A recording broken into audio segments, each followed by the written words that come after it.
Eto nga at hapon na naman. So, 2:30 na ng hapon at andito ako sa kwarto namin nakahiga, nagpapahinga. Pahinga na naman. At mag-isa nga ako dito dahil wala ang aking asawa, sinamahan si nanay sa ospital. Bali nga ihatid muna niya si nanay, then susunduin niya ang alaga namin. Tapos yung pag nasundo niya alaga namin, babalikan nila si nanay sa ospital yun. Uuwi na din sila.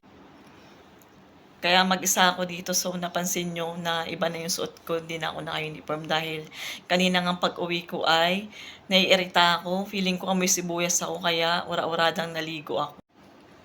At nagtataka nga akong bakit nag-aamoy sibuyas, hindi naman nagluluto yan si nanay. Kaya kanina sabi ko sa asawa ko, amuyin mo nga parang amoy sibuyas. Kaya naman si Gago inamoy. Tapos sabi pa ni Gago ba't ganun yung kilikili may amoy? Pero ko, dahil wala. No, no, Diba? no, no. Sabi ko asawa ko. Nung na-confirm ng asawa ko na medyo may amoy, ay ayun, naligo ako. So, hindi ko namalayan na nag-message pala sa akin si nanay sa WhatsApp. At yan nga ang kanyang sinabi. 'Di ba kasi kanina sa video ko, sabi ko nga babalik ako ng 7:00 ng gabi kasi yun ang sabi niya. Dahil may dinner si tatay sa labas kaya hindi ako babalik ng 7 mamayang gabi. Pero siguro bukas, ganun na babalik ako ng 7 gawa ng medyo nagluluto-luto naman siya. Pero hindi talaga as in ganun karami siya magluto. Dahil si tatay lang naman ang pinaglulutuan niya. At nakita ko yung fridge namin dun sa loob. Ang mga laman ay sambusa. Dahil yun daw ang kinakain ni tatay pag Ramadan. Tsaka yung tamis. Baka bukas nga magluluto na yan si nanay. Pero hindi talaga siya ganun karami magluto dahil dito sa bahay na to ang kumakain lang talaga ng kanin ay si tatay. On diet si tatay kaya konti lang yung kanyang kinakain. Dito naman sa bahay yun lang talaga ang pinaglulutuan niya si tatay lang dahil si nanay naman hindi kumakain ng kanin yan. Kaya talagang kung napansin nyo magaan yung trabaho, kailangan ko lang bumalik ng 6:00 ng gabi dun para kunin yung basura kasi nga hindi naman talaga sila nagluluto. Si nanay hindi kumakain ng kanin yan at yung alaga ko. Si tatay lang talaga ang pinaglulutuan ng kanin dito. Kaya nga hindi rin talaga matrabaho pagdating sa kusina. At pag nagluluto man yan si nanay, hindi niya ako kailangan.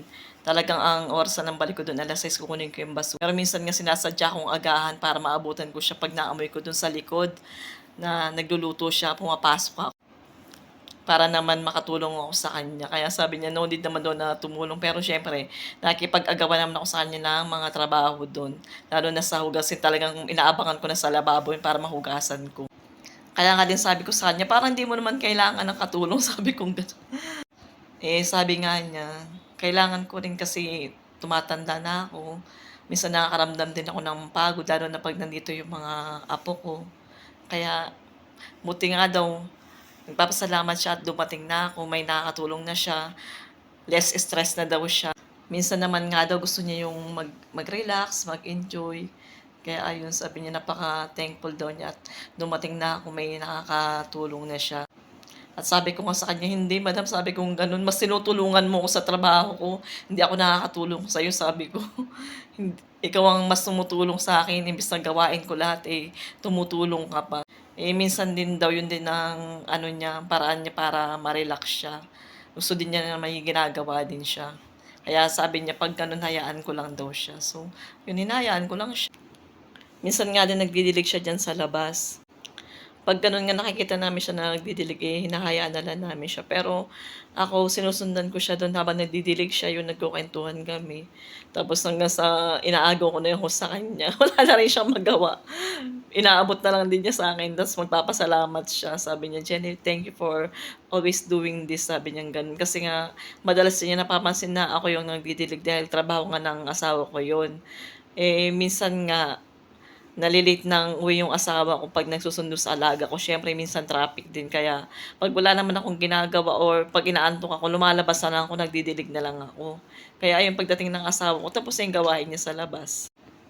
At dahil nga bukas na yung balik ko sa bahay nila, so bukas babalitaan ko kayo kung ano yung mga kaganapan. Kung ano yung mga kaganapan dito sa amin during Ramadan kasi first time nga na maranasan namin dito sa amo namin kung paano sila mag-Ramadan. Kasi nga sa ibang mga family, may mga party-party la, sobrang busy talaga nila. Dati pa naman sinabi na ni nanay, pag Ramadan, hindi naman daw talaga ganun sila ka-busy. Hanggat maaari nga, yung normal na tulog pa rin nila ang ginagawa nila. Kaya bale sa gabi hindi na rin gano'n katrabaho. Pero siyempre titingnan pa rin natin baka mamaya biglang nagsidating yung mga anak. So ayun, tutulong-tulong din tayo. Ayan muna ang kwento ng Malditang Kadamas. Bukas naman mag-a-update ako sa inyo kung anong mga kaganapan ko dito. Thank you so much. God bless and matutulog muna ako, parang inaantok ako. Salamat sa mga nanonood. God bless you po.